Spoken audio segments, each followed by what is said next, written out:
Sorry, ఇందాక part 3కి ఇందాకదేమో part 1, ఇప్పుడుదేమో part 2. ఎందుకంటే అది వీడియో కట్ అయింది కాబట్టి మళ్ళీ నేను చెప్తున్నాను ఇక్కడ. ఓకేనా? 2.828 మైనస్ 3.065 అంటే ఏంటంటే మైనస్ 0.777 బై 0.045. అంటే దీని వాల్యూ ఏమొస్తుంది మనకి? మైనస్ 17.2 వస్తుంది. ఓకేనా? ఇదేమో ఎక్స్కి. వైకి మీరు ఫైండ్ అవుట్ చేస్తారా? చేద్దాం. ఓకేనా? 1.414 ఇంటూ 3 ప్లస్ మళ్ళీ ఇంటూ 0 అంటే 0 మైనస్ 3.605 బై సేమ్ డినామినేటర్ కదా, అదేంటిది 0.045. వై ఈక్వల్ టు అంటే ఏంటి? 4.242 మైనస్ 3.605 బై 0.045 కదా. ఇది equal to 0.637 by 0.045. This equal to 14.1 అలా వస్తుంది. అప్పుడు దీనికి ఎక్స్ కామా వై అంటే ఏంటి? మైనస్ 17.2 కామా 14.1 కదా. ఇదేమో ఎక్స్ సెంటర్కి. ఇప్పుడు ఇంకా ఉంది కాన్సెప్ట్, నాకు చెప్తా కొంచెం కాన్సెప్ట్. ఇప్పుడు నేను చెప్పబోయేది, if I is the incentre and I1 I2 are the excentres of triangle ABC, then I is the orthocentre of triangle I1 I2 I3. నేను మీకు ఇలా డెఫినేషన్ చెప్తే అర్థం అవ్వదు కాబట్టి నేను మీకు క్వశ్చన్స్ ఎక్స్ప్లెయిన్ చేస్తున్నాను. ఓకేనా? ఈ క్వశ్చన్ చూడండి. I1 I2 I3 are the incenters and excenters of triangle ABC. If I is 0, and I1 is 2, 3, I2 is 5, 7, then the distance between are the centers of triangle I1 I3 and I1 I2 I3. I1 I3 అంటే ఏంటిది? I2 కదా. I1 I2 I3 అంటే ఏంటిది? I కదా. మీకు గుర్తు ఏమంటారు? మీకు ఇలా ఇవ్వగానే ఎలా గుర్తుపట్టాలో చెప్పనా? ఈజీగా ఇక్కడ చూడండి. బీసీ అన్నారనుకోండి, ఏబీసీలో ఏది మిస్ అవుతుంది? బీసీ అన్నప్పుడు ఏ కదా మిస్ అయ్యేది, అప్పుడు ఏ అన్నట్టు. ఏసీ అన్నారనుకోండి, ఏం మిస్ అవుతుంది? ఏబీసీలో బి కాబట్టి ఇది బి. ఏబి అన్నారనుకోండి, ఏం మిస్ అవుతుంది? ఏబీసీలో సి కాబట్టి అలా తీసుకున్నప్పుడు ఇక్కడ I1 I2 I3లో I1 I3 కూడా ఉంది. అప్పుడు ఏం మిస్ అవుతుంది? I2 కదా. I2 తీసుకోవాలి. I1 I2 I3 అన్నప్పుడు ఏం తీసుకోవచ్చు? ఏమి మనకు కనిపించట్లేదు, I కాబట్టి I. డిస్టెన్స్ ఫైండ్ అవుట్ చేయమన్నాడు వాడు. దానికి ఫైండ్ అవుట్ చేద్దామా? ఇప్పుడు చూడండి, I2 కదా, I2 అండ్ I కదా. I2 అంటే ఏంటి? 5, 7. I అంటేనేమో ఏంటి? 0, 0. డిస్టెన్స్ అంటే ఏంటి?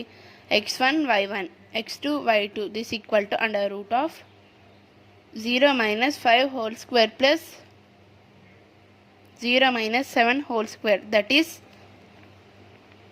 √25 ప్లస్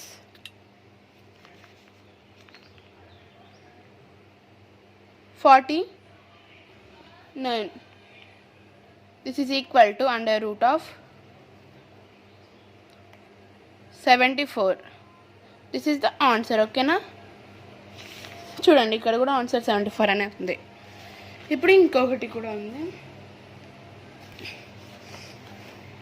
ఇది జస్ట్ నార్మల్గా ఫామ్ లాగా గుర్తుంచుకోండి. ఓకేనా?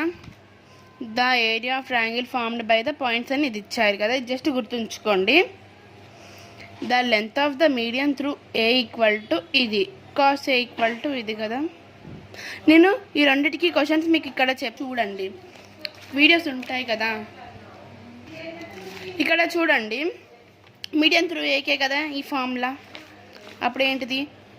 1/2 into 2b square plus 2b square plus 2c square minus a square కదా. 1/2 ఇంటూ, నేను ఇందాకే మీకు చెప్పాను, ఏంటిది అది? బీసీ ఈక్వల్ టు 3 అంటే ఏ ఈక్వల్ టు 3, ఏసీ అంటే బి ఈక్వల్ టు 3, ఇది సి ఈక్వల్ టు 5 కదా. మనం ఇక్కడ సబ్స్టిట్యూట్ చేద్దాం. 2 into 4 square plus 2 into 5 square minus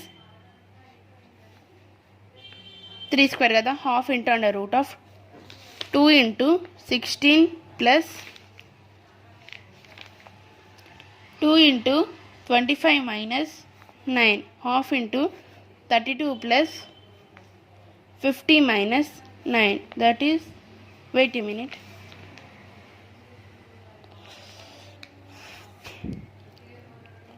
sorry guys, ఈ క్వశ్చన్ చెప్పబోయి నేను ఇది చెప్పాను, ప్లీజ్ ఇప్పుడు మళ్ళీ చెప్తాను వినండి, ఓకేనా. Half into 2b square plus 2c square minus a square కదా, ఇది a, ఇది b, ఇది c, that is 1/2 into 2 into 2 square అంటే ఏంటి 4 కదా, ప్లస్ 2 ఇంటూ సి స్క్వేర్ అంటే ఏంటి 4 స్క్వేర్ అంటే 16, ఏ స్క్వేర్ అంటే ఏంటి 9, half into 8 plus 32 minus 9, that is half into 40 minus 9, that is half into 31, that is √31/2 కదా. ఇది రిక్వైర్డ్ ఆన్సర్. ఇప్పుడు ఇక్కడ ఇంకోటి కూడా ఉంది, కాస్ చేయడానికి కూడా ఎక్స్ప్లెయిన్ చేస్తాను వినండి. ఇక్కడ ఉంది కాస్ ఏకి 1,1 4,5, మీకు నేను ఎలా చేయాలో చెప్పాను కాబట్టి నేను డైరెక్ట్గా రాసేస్తున్నాను, ఓకేనా. ఏకి బీకి సికి నేను డైరెక్ట్గా వాల్యూస్ రాసేస్తున్నాను, ఓకేనా.